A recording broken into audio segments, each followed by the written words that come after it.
The rain fell softly on the abandoned streets of what was once called New York City. Senior xenoarchaeologist Tay stood motionless, his environmental suit glistening with droplets as he gazed up at the skeletal remains of ancient skyscrapers. After 3 decades studying humanity's mysterious disappearance, he was finally here. Earth, the legendary homeworld, silent for over 2 centuries. Recording log entry 47, Tay spoke into his wrist device. Day 3 on Earth surface expedition. The preservation of these structures is remarkable, considering the time elapsed since human departure. Still no evidence explaining the complete absence of human remains. Behind him, his small research vessel sat in what had once been a park, Central Park, according to ancient maps. The team had chosen this landing site for its open space and proximity to what had been a major human settlement. The question that had puzzled the galactic community for generations remained unanswered. What happened to humanity? Some theories suggested a devastating plague. Others proposed a catastrophic war, and the more optimistic believed they had achieved technological transcendence. But no concrete evidence supported any theory. Tay's boots splashed through puddles as he made his way back toward the research vessel. His team of 4 had split up to cover more ground, each taking different sections of the massive urban expanse. "Tay!" a voice crackled through his communicator. It was June, the team's technology specialist. "You need to come see this. I'm in a structure that appears to have been a research facility. Sending coordinates now." An hour later, Tay navigated through the corridors of what had once been a sleek, modern building. Water damage and time had taken their toll, but much of the structure remained intact. "In here," June called, waving from a doorway. His usually calm demeanor had given way to barely contained excitement. "I've found something unprecedented." The room was large and circular, filled with what appeared to be advanced technology, even by the standards of Tay's own civilization, which had surpassed humans in many ways. At the center stood a pedestal containing a glowing blue cube approximately 15 centimeters on each side. "Is that active?" Tay asked, astonishment evident in his voice. "Yes," June replied, circling the pedestal cautiously. "It appears to be a quantum data core. I've run preliminary scans. It's intact and fully functional. The power source is unlike anything I've ever seen. It's been running continuously since humans disappeared." Tay approached slowly, his heart racing. "This could contain the answers we've been seeking for generations." "That's not all," June said, pointing to markings on the pedestal. "These appear to be instructions, and they're not just in human languages. They've been written in mathematical universals that any advanced species could potentially decipher." "They left this deliberately," Tay whispered. "They wanted it to be found." As the 2 researchers carefully examined the cube, their other team members arrived. Suk, the biological sciences specialist, and Han, the cultural historian, stared in amazement at the discovery. "Can we access the data?" Han asked, leaning in to examine the symbols. "I believe so," June replied, "but it will take time to interface safely with technology this old and unknown." As night fell outside, the team worked tirelessly, setting up equipment around the cube. Tay couldn't help but feel a connection to the vanished humans who had once walked these halls, who had perhaps stood exactly where he stood now. For all their technological advancement, his own people still regarded humans with a mixture of fascination and respect. They had been pioneers, innovators, survivors. Just before midnight, as June was making final preparations to attempt data extraction, Tay's wrist device emitted a sharp alert. "What is it?" Suk asked, looking up from her work. "Energy readings," Tay said, staring at the display in confusion. "Massive energy readings coming from Earth's moon." The team gathered around his display. There was no mistake. Something on the moon was suddenly active, emitting energy signatures that matched the quantum cube before them. "It's like this cube just triggered something up there," Han said, voicing what they were all thinking. Tay looked up from the display to the glowing cube, then back to his team. 2 centuries of mystery might finally be unraveling. "Change of plans," he announced. "We need to get to the moon. Now." As they hurriedly packed their equipment and secured the quantum cube for transport, Tay couldn't shake the feeling that they weren't discovering humanity's fate by accident. Somehow they were following a path laid out long ago, breadcrumbs, left by a civilization that had planned its own disappearance. The team lifted off just as dawn broke over the ruined city. As Earth grew smaller beneath them and the moon loomed larger ahead, none of them spoke. Whatever awaited them there would change everything their civilization thought it knew about humanity, and perhaps even about reality itself. The research vessel touched down on the lunar surface with a gentle cloud of dust. Through the viewport, Tay could see the stark landscape of the moon, gray, barren, and seemingly lifeless. But the energy readings told a different story. Energy signature is strongest about 2 kilometers north of our position, June said, checking his instruments. Whatever it is, it's big. The team donned their lunar exploration suits, more lightweight than their Earth gear, but still bulky enough to be cumbersome. As they stepped onto the surface, their boots left perfect prints in dust untouched for centuries. Look there, Sook pointed toward a ridge in the distance. Does that look natural to you? Tay adjusted his visor's magnification. What had appeared to be just another lunar mountain now revealed itself as something far more deliberate. A perfectly smooth section, amidst the cratered landscape, definitely artificial, Han confirmed, and aligned exactly with our energy readings. The trek across the lunar surface was slow but filled with mounting excitement. With each step, the energy readings grew stronger. When they finally reached the ridge, they found what appeared to be a massive door embedded in the lunar rock, a door made of a material that gleamed despite the lack of significant light. No obvious opening mechanism, June observed, running his gloved hand over the smooth surface. But as his fingers traced across it, sections of the door began to glow with soft blue light, the same color as the quantum cube they'd found on Earth, which now rested securely in Tay's pack. It's responding to our presence, Tay said, his voice hushed despite the fact that no one could hear them without the comm system. He reached into his pack and carefully removed the quantum cube. As he held it toward the door, the glowing patterns intensified, pulsing in what seemed like recognition, with a deep, resonating hum that they felt through their boots rather than heard. The massive door began to slide open. They built this to last, Han whispered, awe evident in his voice.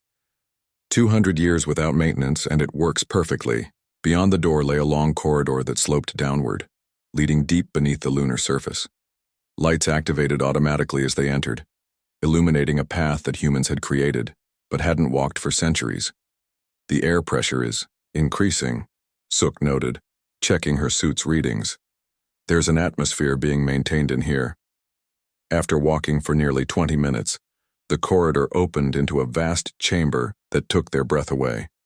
The ceiling arched high above, them at least 50 meters tall, and the space extended farther than their lights could reach. All around the chamber's walls, massive screens flickered to life, displaying symbols and diagrams none of them recognized.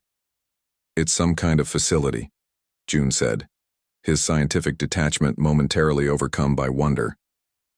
But what was its purpose? The center of the chamber stood a raised platform with what appeared to be a control console. As they approached, a section of the floor before the platform began to shift and transform. Light coalesced above it, taking shape until a figure stood before them. A holographic human woman wearing simple clothing, her appearance neither young nor old, with a calm expression that somehow conveyed both wisdom and warmth. Welcome, the hologram said in perfect universal standard, the common language of the galactic community that had developed long after humans disappeared. I am Hana, guardian of humanity's legacy.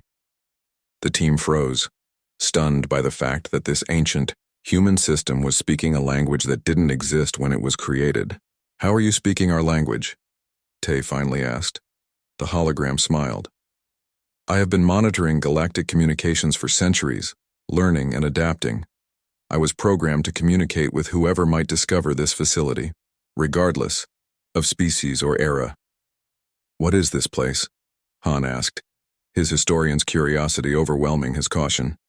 This facility was the headquarters of Project Ascension, humanity's final and greatest achievement, Hana replied. I have waited 214 years for a species capable of understanding what happened here to discover us. Tay stepped forward, holding up the quantum cube. We found this on Earth, it led us here. Yes, Hana nodded. One of many breadcrumbs left throughout the solar system. Only beings with sufficient technological understanding would recognize its significance. What happened to humanity? Suk asked the question they had all traveled so far to answer. Hana's expression grew solemn. To understand that, I must show you. Please remove your helmets. The atmosphere is compatible with your physiology. With nervous glances at each other, the team slowly complied. The air tasted metallic but was breathable. The story of humanity's disappearance is not one of extinction or escape, Hana continued. It is a story of evolution, deliberate, conscious, evolution beyond physical form. She gestured, and the screens around the chamber came alive with images. Humans working in laboratories, massive energy experiments, celebrations in cities around Earth. What you are about to learn will change your understanding of consciousness, of existence itself, Hana said. Are you prepared for that? Tay looked at his team members, his friends, each of their faces reflecting the same mix of fear and determination that he felt. They had come too far to turn back. We're ready, he said. Hana's hologram nodded and raised her hand. The chamber darkened and new images appeared all around them, vivid three-dimensional records of humanity's final days on Earth. But they weren't records of disaster or exodus. They showed something far more profound. This, Hana said as the images surrounded them, is what really happened to humanity. The chamber transformed around them, the holographic displays creating an immersive experience so real that Tay almost forgot where he was. They were standing in what appeared to be a high-tech laboratory on Earth, with humans bustling about, their faces animated with purpose and excitement. The year is 2157, Hana's voice explained as the scene unfolded. 50 years before humanity's apparent disappearance from the galaxy, a man stepped forward from the crowd of researchers, his dark hair streaked with gray, eyes bright with intelligence. The name Dr. Jin appeared briefly beside him. Dr. Jin led Project Ascension, Hana said. He had spent his life studying consciousness. What it was, how it worked, and most importantly, whether it could exist outside the confines of biological matter. The scene shifted to show experiments, complex equipment connected to human volunteers, massive data arrays, simulations of neural networks that danced and flickered like living things. Humanity had already created artificial intelligence, continued Hana, but Dr. Jin sought something different. He didn't want to create new consciousness. He wanted to free existing consciousness from its physical limitations. Tay watched, fascinated, as years of research compressed into minutes before his eyes.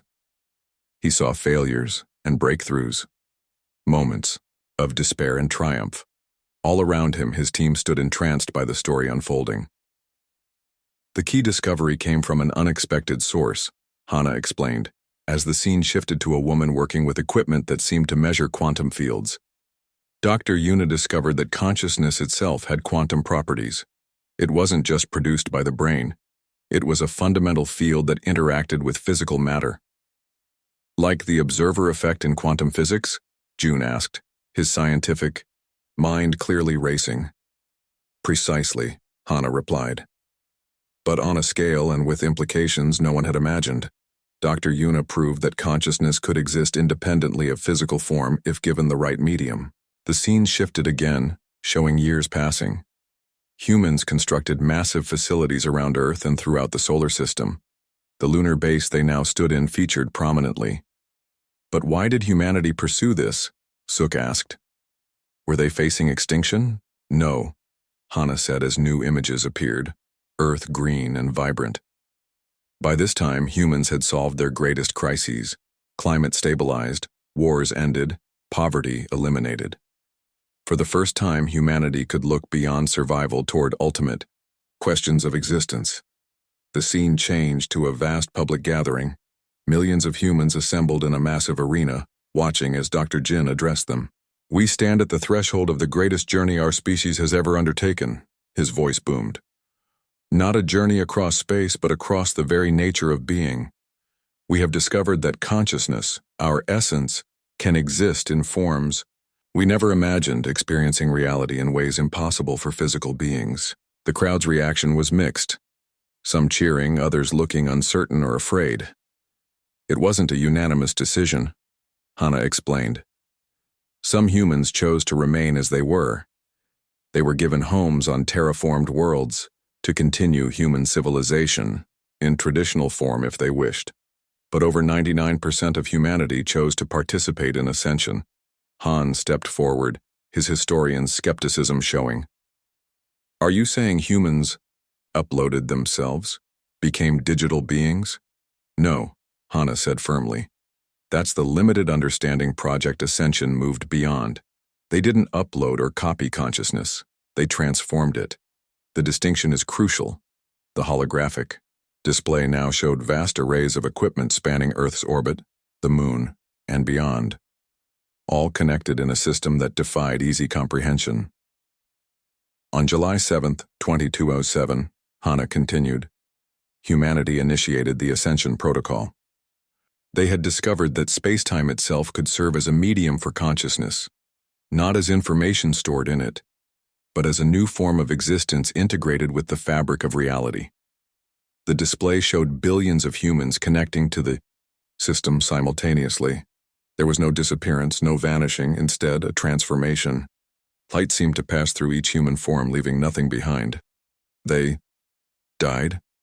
Tay asked hesitantly. "No more than a caterpillar dies when becoming a butterfly," Hana replied. "Their physical bodies were converted entirely into the energy. Patterns of pure consciousness merged with the quantum substrate of reality itself."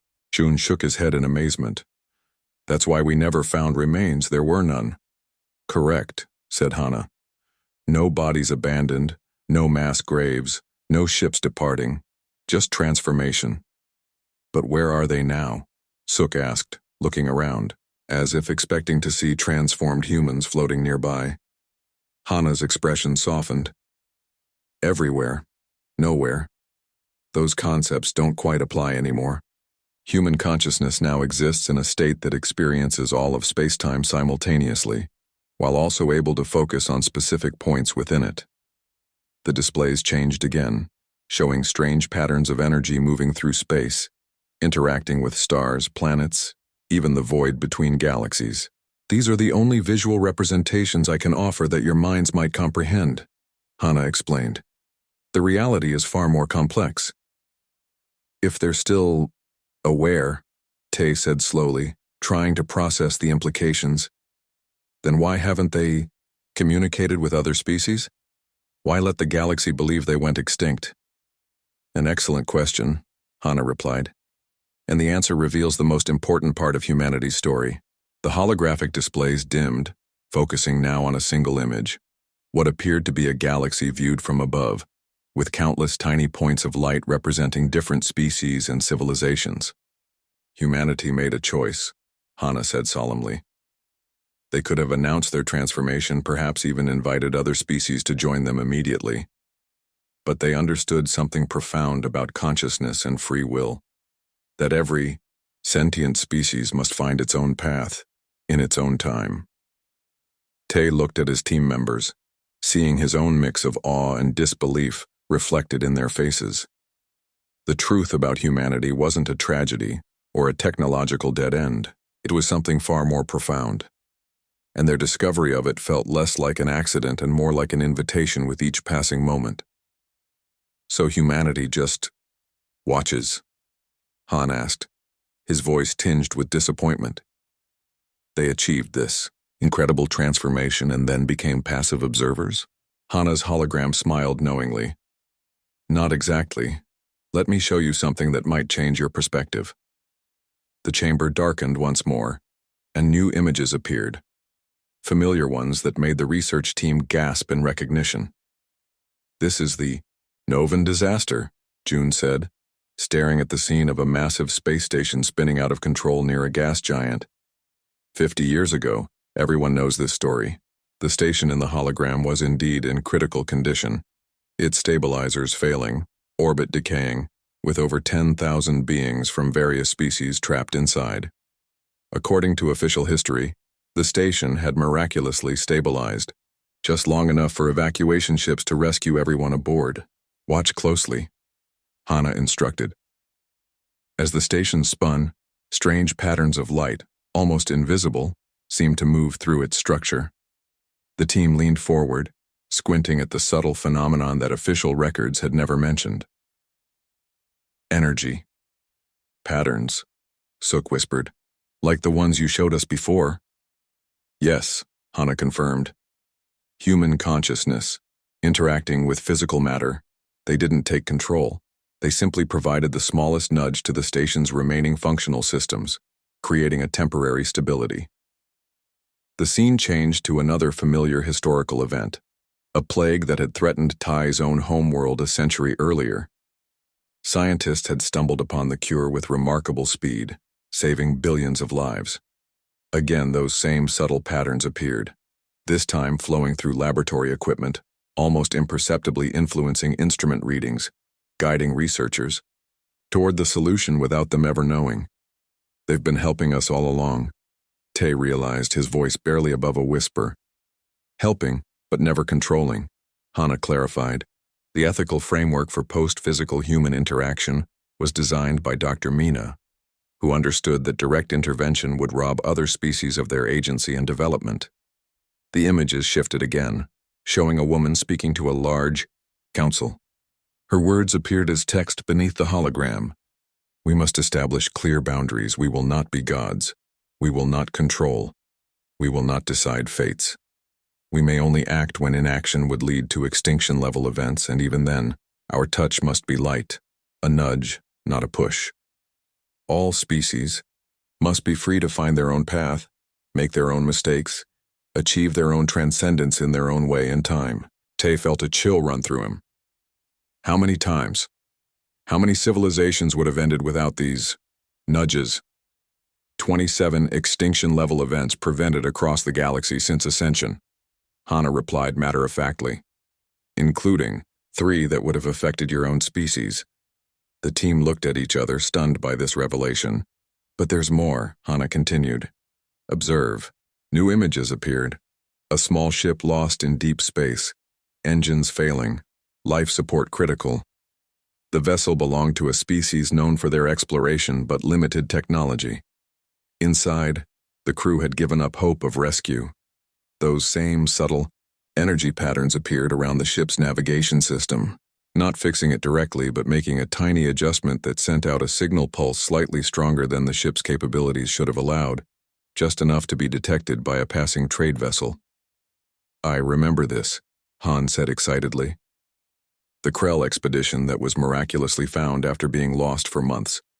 It's taught in history classes as an example of incredible luck. Not luck, Hana corrected gently. Care. The displays changed again, showing dozens, then hundreds of similar incidents throughout the galaxy's recent history. Small adjustments, subtle influences, tiny changes that cascaded into significant outcomes. Ships finding their way home, scientists making breakthroughs just in time, peace negotiations succeeding against all odds. They're like guardians, Sook said, her scientific detachment momentarily abandoned in favor of wonder. A fair description, Hana agreed. But perhaps nurturers would be more accurate. They care for the younger species as one might tend a garden, not controlling growth but providing the conditions for flourishing. But why? June asked, still struggling with the concept. Why not reveal themselves? Why act in secret? Hana's expression grew thoughtful. Imagine if humanity had announced, we have transcended physical form and now exist as consciousness integrated with space-time itself. How would other species have reacted? Tay considered the question. Some would have worshipped them as gods. Others would have feared them as demons, Han added. Many would have begged for the same transformation, ready or not, Sook concluded. Precisely, Hana nodded. Development cannot be rushed. Evolution, Both biological and cultural requires time. Humanity understood this. They chose to help subtly, to preserve the natural development of all sentient life. But then why reveal the truth to us now? Tay asked. Why leave the breadcrumbs for us to find this place? Because your civilization has reached a crucial point, Hana explained as new displays appeared, showing achievements of Tai's own people, their art, science, philosophy, their peaceful integration with other species. You've developed not just technologically, but ethically. You've shown readiness to understand. Understand what exactly? Han asked. That you're not alone in the universe, in ways far more profound than merely sharing it with other physical species, Hana replied. And that there are paths of development beyond what you've imagined. The chamber lights brightened, and the holographic displays faded, leaving only Hana's form standing before them. Humanity's greatest fear was that their transformation would disrupt the natural development of younger species, she said.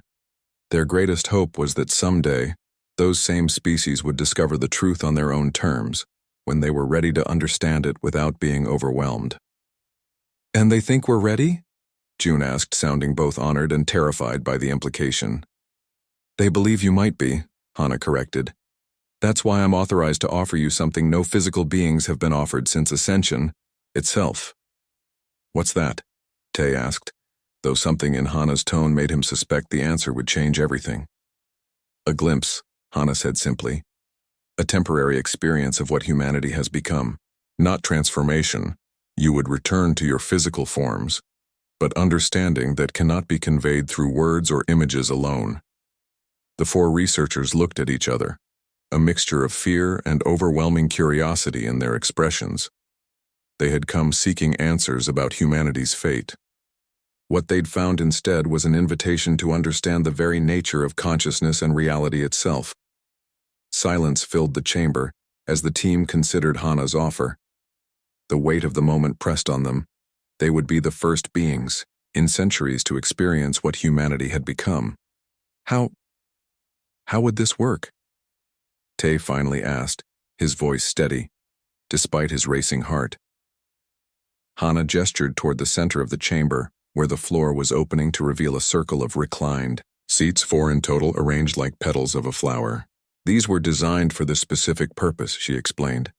They will create a temporary separation between your consciousness and physical form, allowing you to briefly experience existence as humans now do. Is it dangerous?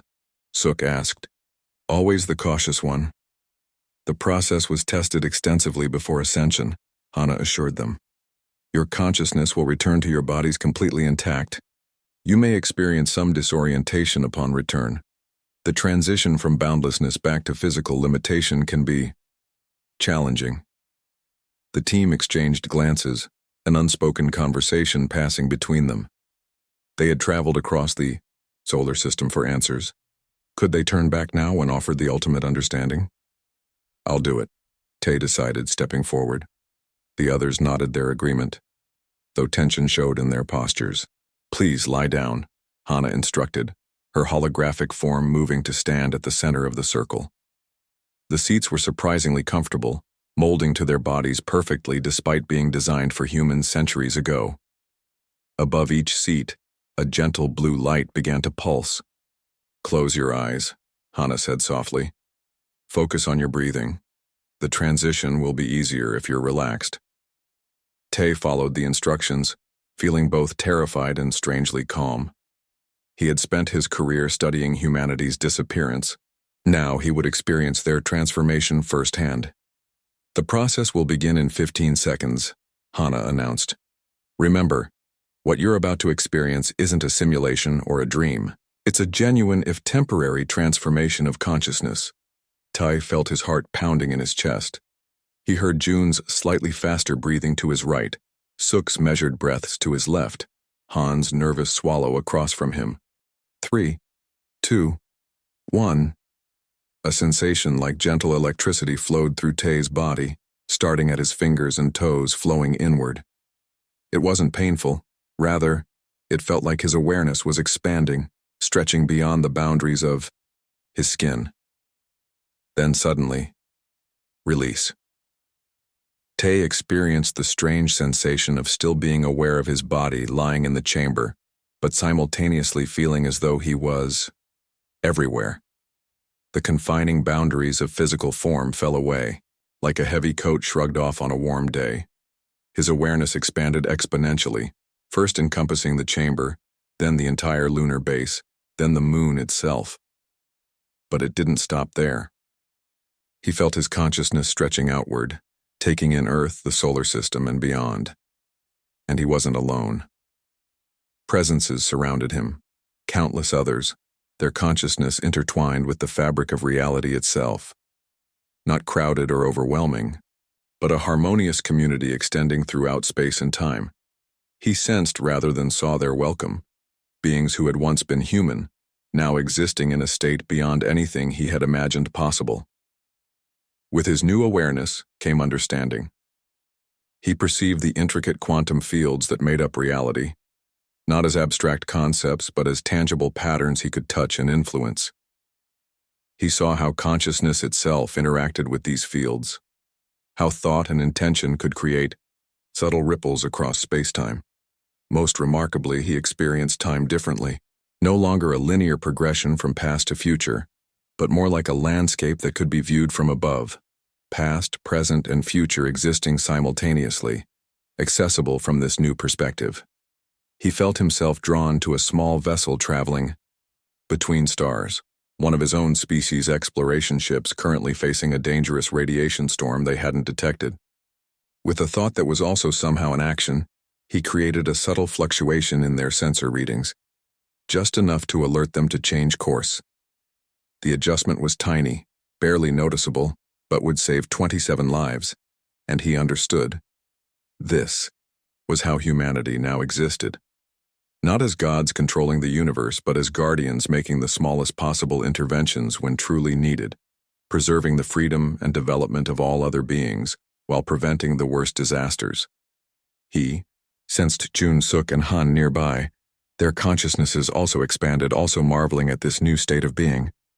Together they explored, guided by what had once been human, experiencing a form of existence that defied all their previous understanding.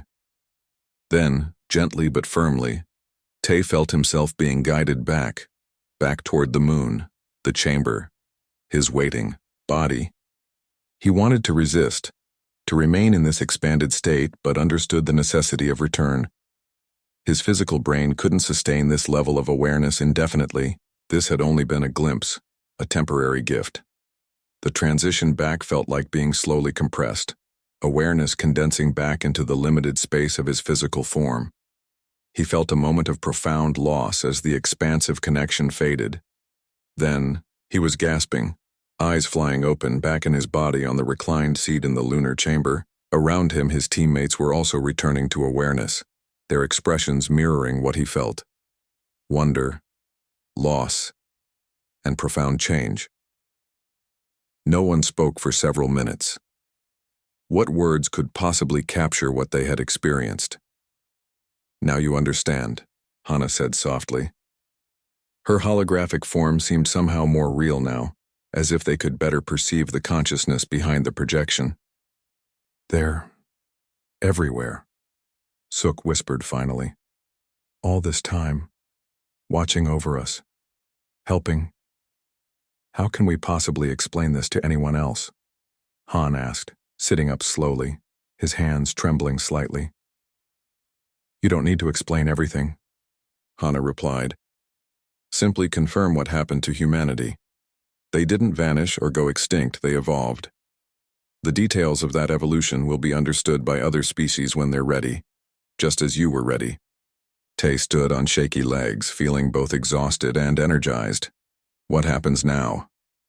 "You return to your civilization with the truth," Hana said simply. "The mystery of humanity's disappearance is solved. They transformed themselves into non-physical beings who continue to exist throughout the cosmos. That knowledge alone will change how your people view reality and possibility." "And the invitation?" June asked. "You mentioned humanity left an invitation." "Yes," Hana confirmed. "Humanity invites all sentient species to evolve at their own pace in their own way.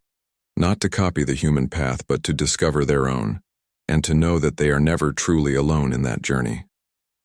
As the team prepared to leave the lunar facility, gathering their equipment and the quantum data cube that had led them there, Tay felt a profound sense of purpose. They would return to their civilization not just with answers about humanity's fate, but with a new understanding of consciousness, existence, and possibility. The mystery was solved, but the journey was just beginning. As their ship lifted off, from the lunar surface, Tay looked back at the facility disappearing beneath them. For a brief moment he thought he saw subtle patterns of light dancing across the lunar landscape, like fingerprints of consciousness touching the physical world. He smiled, knowing now what they were: guardians among the stars, watching over all sentient beings on their journey toward something greater.